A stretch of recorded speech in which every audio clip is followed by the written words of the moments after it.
Looking at them, I see they are the generation to whom President Johnson has promised his great society. The generation which will never know the debilitating shame of poverty, the anguish of defeat, the fateful irony of the unexpected disease. The generation which will visit the barren moon and find it, because they have been conditioned to find it. More lovely than that river which, though so close to it, they cannot even see. The generation which will all retire to the great American Southwest, where under dry, brilliant, and perpetual suns they will all live to be 150, watching reruns of Ed Sullivan on a coloured screen 20 feet high. What I am now certain I am beseeching them to consider is that of itself longevity is utterly without redeeming qualities, that one has to live the contributive, the passionate life, and that this can as well be done in 26, hence Keats, as in 126 years, done in no longer than the time it takes a man to determine whether the answer is yea or nay. Furiously taking one of them by the elbows, I make my gravest miscalculation, demanding to know of him whether he isn't ashamed, as unnerved and abashed as any Huxleyan character confronted with historical, forgotten emotions. I can see that the idea of remorse has no place in his dialect. Arousing in him bewilderment and fear of things unknown, he pushes me violently from him. When he does so, I strike him in the face, because it is only a dream, and as such, no secundanium for life. I fight very well, considering that they have all jumped in now, and I am being beaten bloody and senseless by a phalanx of cashmere clubs. I hold my legs much longer than I should, hold them until I am suddenly engulfed by this incomprehensible America. The dream is weird and unsettling and infinitely sad, and not in the least sad because I am being beaten. It is grievous because for the past few days I have tried with such excruciating diligence to alter the course of it, and with the dying Christy III lying in my arms, have lain entire afternoons imagining how tonight, this very night, I will find the strength to turn and walk on about my business. But then evening comes, and sleep, and then the dream, and then that shattering of heavy blackness. And when again the vision comes, I find that, ready to do battle, I am running, obsessively running. It's actually the last 2 pages of Fred Exley's A Fan's Notes, published in 1968. A Fan's Notes, subtitle, A Fictional Memoir. My copy here is a bit worn and battered now, part of the Vintage Contemporaries series. This is a fascinating and brutal novel. It is, as you'd imagine, a fictional memoir of Fred Exley's life, though he kind of argues that it is a fictionalized account. Any sort of glance at Exley's biography, which I'll go into a little bit, it's clear that it is largely a theatrical, dramatic retelling of what is likely more close to fact than fiction. It is a book that ultimately traces the life of Exley, going through his time as a teacher, his time being institutionalized because of alcoholism, because of his obsession with the New York Giants football team, and largely because of his mental instability with schizophrenia. All of these are entirely true to Exley's own real biography. A fascinating individual to look at. Now, the original place that I came across this book, A Fan's Notes, is actually from a reading list which was created in 1979 by William Gaddis, whose 2 of his books I've reviewed on the channel before, and I've also had a discussion with Stephen Moore about Gaddis. Now, Gaddis created a reading list called Literature of Failure, and actually Fred Exley's Fans Notes is right at the top, and he writes like one line sort of description of all the books that Gaddis does included on this list, and for Fans Notes, the sentence he gives is "the misfit in America's value system." Other books on this list, I won't read them all, but it has a somewhat wide range. Literature of Failure is the title of the list. Max Weber's The Protestant Ethic and the Spirit of Capitalism. If you're going much further back in time, Edward Bellamy's Looking Backward. You've also got Joan Didion, Play It As It Lays. Alan Sillitoe, The Loneliness of the Long Distance Runner.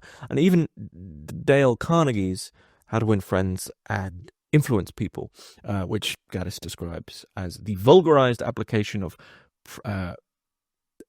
pragmatism for gain. Anyway, I'm focusing here on Fans Notes, as this is a sort of thoughts on Fans Notes, but that is where I initially came across the novel, and it sort of guided my approach to it, because it is a novel about, as Gaddis is including it in this list of Literature of Failure, not only is it about failure, it's of course in the sort of dialectic of failure, it's also about what success and failure mean, what happens once success is instantiated within the culture, what that means in terms of the creation of the opposite of failure, and the internalization, the danger of failure, the danger of what it is to be a failure, what it is to fail, and then therefore what it is to not be a success. But from the singular notion of failure arises the sculpture, we could say, of the American dream. And one thing that I did notice is that I read a lot of American. I'm not American. I'm from the UK, and I have really no relationship to America at all. And yet I find myself somewhat connected to this literature and fascinated by it, and finding that the Americans, especially the American postmodernists and the Americans of Exley's era, Gaddis, Foster Wallace, Pynchon, Lassipart DeLillo, these are writers that I adore, and I think arguably the American dream, as described by Steinbeck as a culture of temporarily embarrassed millionaires, that Geist, that spirit, as per Weber, has most certainly infected the United Kingdom via that sort of, the special relationship, culturally and spiritually in the Weberian sense, having us as this counterpart to that culture. And so it's very apparent to me that the American dream, as spoken about by Exley, is absolutely, in terms of Western culture, applicable to moderns of the United Kingdom as well, a shared culture of consumerism, success, failure, and an attempt to drive oneself upward culturally in the sense of a certain middle classness and respectability, where it, in relation to commodities, stability, engagement with interests, and engagement with consumption, and what it is to be a proper person. Exley, in a brief note to the reader, as I sort of briefly mentioned, said, "Though the events in this book bear similarity to those of that long malaise, my life, I have drawn freely from the imagination and adhered only loosely to the pattern of my past life. To this extent, and for this reason, I ask to be judged a writer of fantasy." So Exley is sort of a bellwether for what an American dream failure really would look like. If you were to write Exley as a character, one might say that the stereotype of failure is too obvious. When Exley was 16, he is a celebrated athlete, and a local basketball coach would be a dominating influence on Exley. So he's living the American dream via that sort of athletic youth rise, which we also see in the work of Foster Wallace, I think, and then that sort of crash in the sense of having a peak of Americana stardom via a certain masculine athleticism that crashes fairly immediately due to both the expectations of society in terms of the American dream, in terms of what it is to succeed, but equally as per that, I think one thing that's extremely important in that first reading I gave there is this notion of, okay, so you have the debilitating shame of poverty, once again, the Steinbeck notion of temporarily embarrassed millionaires, the anguish of defeat, which is connected to the athleticism and, of course, success, but also the fateful irony of the unexpected disease, which we would see in something such as schizophrenia, which is largely an unchosen thing that isn't, not that diseases are chosen, but this is something that is, for the majority of cases, is a an hereditary sort of illness waiting in the wings. So the unexpected disease, this thing that, even though is unchosen, undecided, and without of one's control, is still an element against the respectability of that American dream, which I think possibly these days could be renamed as something such as the consumerist dream or some such. But I do have a fair amount of, well, a few excerpts to read, starting with page 75, a little sort of snippet on Exley's relationship to society. The reception building had been crowded with patients who had been at Avalon Valley before, who had gone down the hill and back to those bosoms to find them as cold, obdurate, and insensible as granite. Having come back now, bitter and defeated, they told us terrifying stories of the indignities that would be heaped upon us down there. They told us stories covering everything from the hideousness of the food to the gross inhumanity of the attendants, and they warned us to avoid, as long as possible, that trip downward. Most of these stories turned out to be untrue. Later I was to wonder why the hospital hadn't segregated these repeaters from us new patients, though I eventually came to see that it had been for the best. If one is led to expect the worst, nothing can really touch him. I was not in the least worried. I had been in hospital before, a private one, to be sure, and had come to understand that there was, in the treatment of patients, I had come to call them inmates, certain overtones of punishment, some subtle, some not so subtle.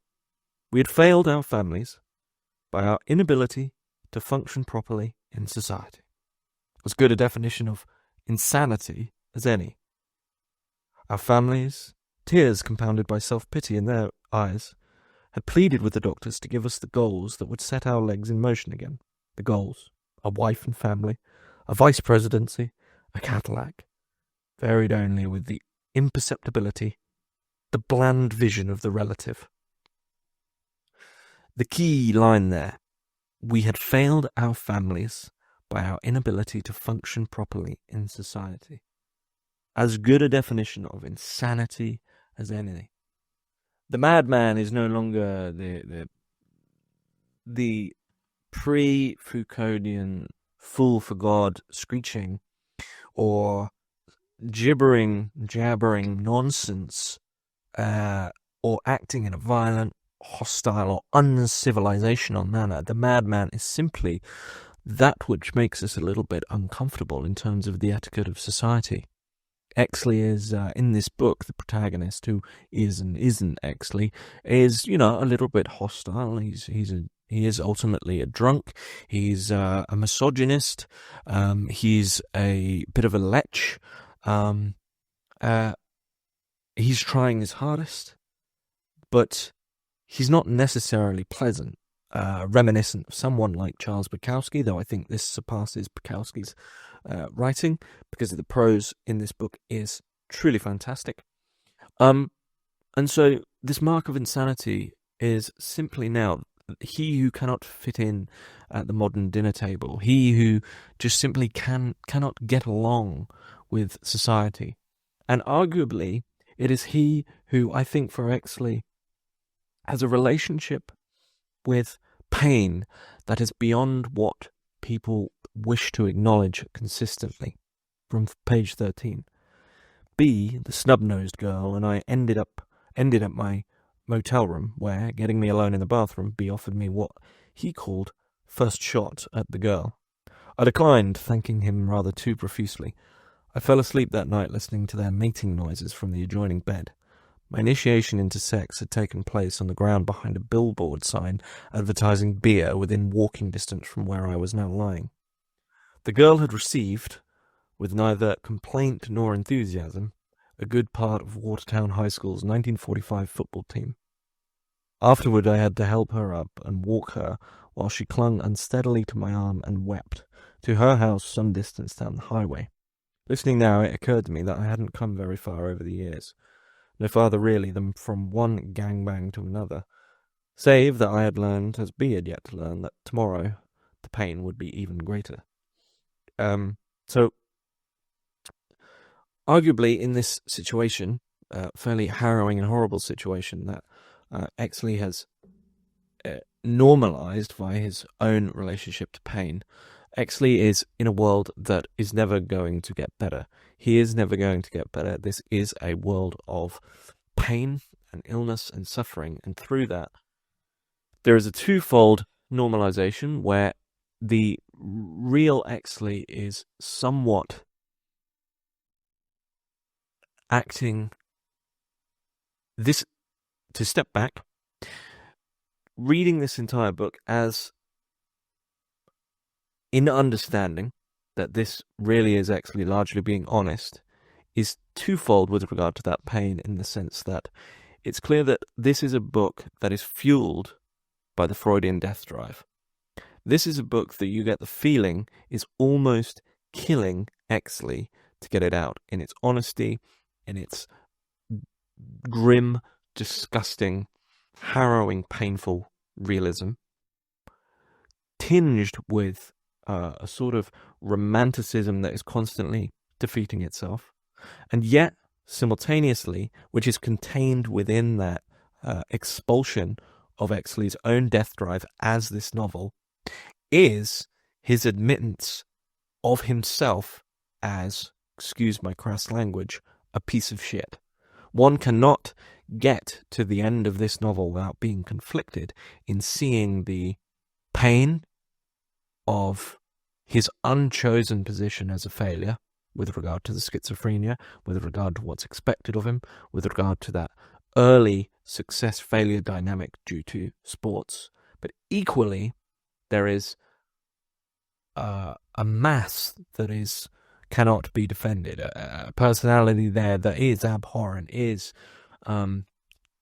arguably disgusting.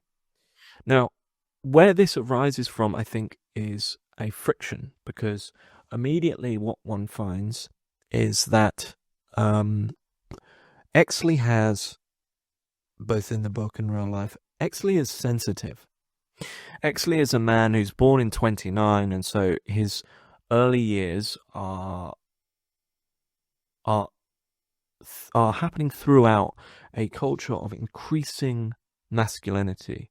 The John Wayne generation, with his really early life of his 20s being in the 50s. And this is a man who is clearly sensitive. For instance, 22. Outside it was a lovely, thrilling autumn day. The sky was an unvarying, heaty blue, as far as the eye could see, which, from up on that hill, was a long way. The fields were mottled with gold, the trees dripping with wine. I don't know how long I just stood there, looking, waiting. My left leg had by now gone equally limp, followed by intermittent and excruciating pains in both arm and leg. I waited for one sharp explosion in my breast. If it had hit me then, I'd have died, the way I had for a long time believed I could die. Impenitent, chill of heart, unloving, unloved. But nothing happened except that the pain became even more unbearable, and I began suddenly to weep. Lifting my head, I stared with my eyes wide open at the sun, hoping that its brilliant rays would not only obscure the lovely view, but the pain and the memory.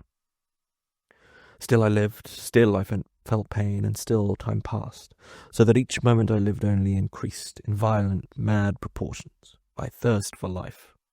Suddenly I began to walk. I walked first tentatively, putting one foot slowly one out before the other and dragging my left leg up to make its agonizing step, then faster, then furiously round and round the parrot's macadam drive in a lunatic parody of life.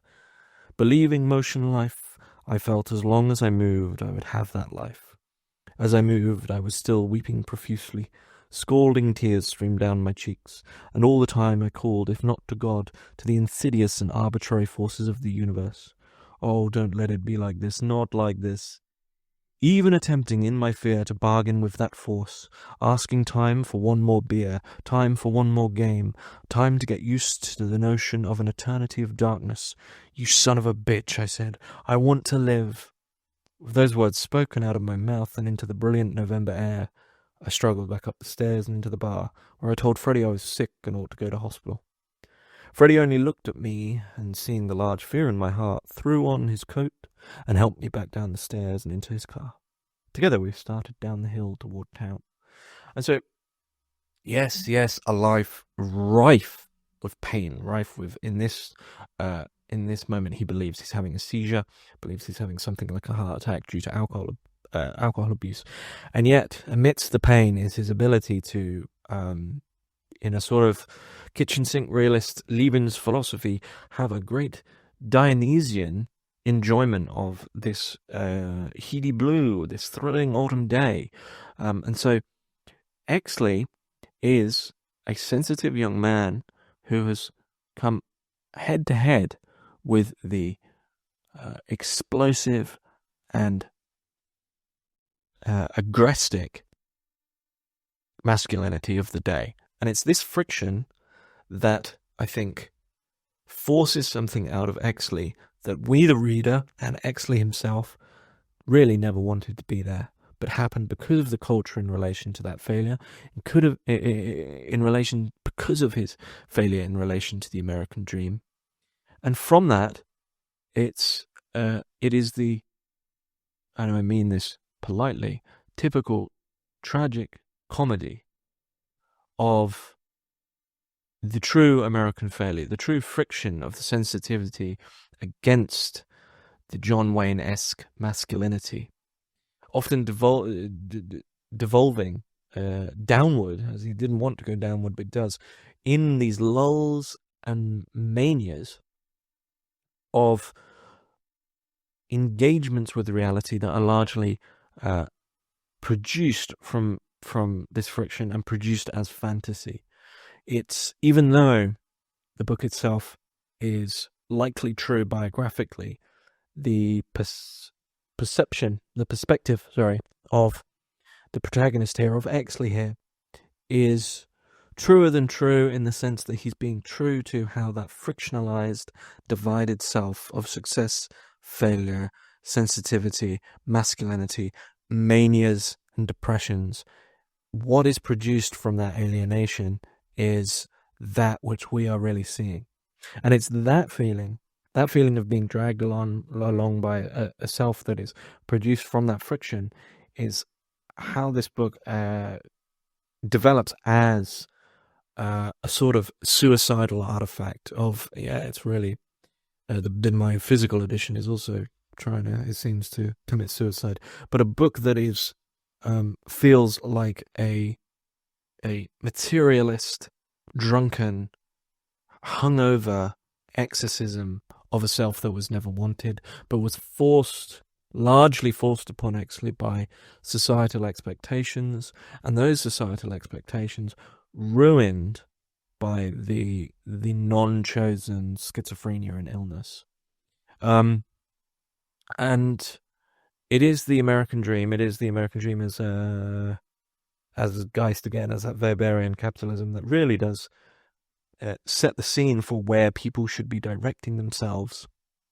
And we have on 57 to 58 a nice excerpt really on an American dream that appears in truth to Exley. On the subway going up to the polo grounds, I was remembering that meeting and contemplating the heavy uneasiness of it all anew, when suddenly, feeling myself inordinately cramped, I looked up out of my reverie to discover that the car was jammed, and that I had somehow got smack among the members of a single family. An astonishing family. A family so incredible that for the first time in my life I considered the possibility of Norman Rockwell's not being lunatic. They were a father, a mother, a girl about 15, and a boy 1 or 2 years younger than she. All were dressed in expensive-looking camel's hair coats. Each carried an item that designated him a fan. The father, 2 soft and brilliantly plaid wool blankets, the mother, a picnic basket, the girl, a half-gallon thermos, and the boy, a pair of field glasses strung casually about his neck. Each apparently doing his bit to make the day a grand success. What astonished me, though, was the almost hilarious similarity of their physical appearance. Each had brilliant auburn hair. Each had even, startlingly white teeth, smilingly exposed beneath attractive snub noses. And each of their faces was liberally sprinkled with great, outsized freckles. The total face they presented was one of overwhelmingly and wholesome handsomeness. My first impulse was to laugh, had I not felt an extreme discomfort caused by the relish they took in each other's being. Their looks seemed to smother each other in love, and the crowdedness that had caused me to find myself wedged among them, separating them, I might have laughed. I felt not unlike a man who eats too fast, drinks too much, occasionally neglects his teeth and fingernails, is given to a pensive scratching of his vital parts, lets rip with a not infrequent fart, and wakes up one morning to find himself smack in the middle of a Saturday Evening Post cover, carving the goddamn Thanksgiving turkey for a family he has never seen before. What was worse, they were aware of my discomfort. Between basking in each other's loveliness, they would smile apologetically at me, as though, in crowding about me, they were aware of having aroused me from my reverie and were sorry for it. Distressed, I felt I ought to say something. "I'm sorry I'm alive," or something. So I said the first thing that came to my mind. It was a lie occasioned by my reverie, one which must have sounded very stupid indeed. "I know Steve Owen," I said. Steve Owen there being a player, so a relationship to the game that he's referring to. All that aside, this engagement with the family is not only just a perfect piece of literature. It is multifaceted in the sense that, well, for one thing, we are aware that Exley is unwell. We are aware that he's schizophrenic. We are aware that between these lines and in these words is a certain paranoia as to whether or not this family sort of does exist.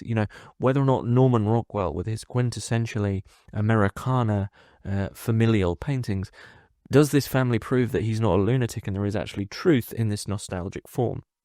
So, is this family real? We can say that they are real, but is the appreciation of this family, appreciation of the dream, Exley's own projection of his failed self onto them? It is a fascinating little excerpt as to what and where the American dream actually arises from. And in this case, the American dream, of course, does arise from Exley's own familial. There is a lot of paternal stuff in here with regards to living up to his father.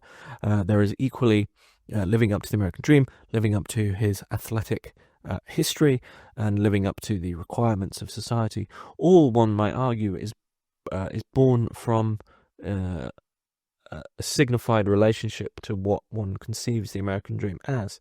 Even if, however, one does conceive that or understand that the American dream is a false idea made from whatever it might be, that spirit of the American dream is still infective and still unable to be escaped via one's alienated state. And so in this is where we feel the pressure of Exley, equally a man that is never going to be a part of such a family, equally seemingly a little jealous of that normality, equally a little bit paranoid of whether or not that normality is true as to how he's perceiving it, and equally sad, actually, that he won't be able to find that form of love that perhaps he has just constructed himself as a fiction. It is a great book. I know a lot of the books that I review, probably a lot of people laugh when I say it, and I'll say, I'll say, oh, it's a masterpiece, or this is, incredible, one of the best books I've ever read. This is a great book. It's a solid 8 out of 10. I'm not going to review bad books, largely because I really don't like doing criticism. I think criticism is a bit too easy. The only reason I, wouldn't say that this is something such as a masterpiece is that the lulls, which are sort of have to be there because of the depressive state that Exley often goes through, the depressive lulls of the Institute, the depressive lulls of just having to get by. It does drag at times in a way that just gets a bit too close to could have been shorter. Not by much, but just 50 pages or so taken out would have really changed this for me. But, I think that's just to be honest, largely a needless critique. It is, once again, much like what I said about Jesus' Son with Dennis Johnson, usually the genre that's inclusive of alcohol, it's people like Irvine Welsh or Burroughs novels that focus on drugs or alcohol, or Hunter S. Thompson, with that, often they fall into a slight fetishization of that lifestyle. And this one is, in a way, is a very, very intelligent antidote to that fetishization of that form of understanding that drug-fueled, ill world romantically. This holds the elements that truly are actually a little romantic. It holds them well in a basket of Exley's own honesty, that sure, there is romanticism, but it comes with a price, and it's not a price that Exley ever himself really decided to pay. He didn't want to pay this. That said, there isn't any notion of sort of forced self-pity or anything like this. This is a truly honest, doomed, lucid, addictive novel that to be described in a single line is one of the greatest literary commentaries on what the American dream looks like in the day-to-day life of an average person that one can read. And if one also wants to read, if one is feeling alienated, feeling distraught with that culture of failure and success, even if they're not from America but have been caught up in that geist, this is a novel to read. That is my thoughts and little review of Frederick Exley's A Fan's Notes. I hope you all enjoyed. Thanks for listening.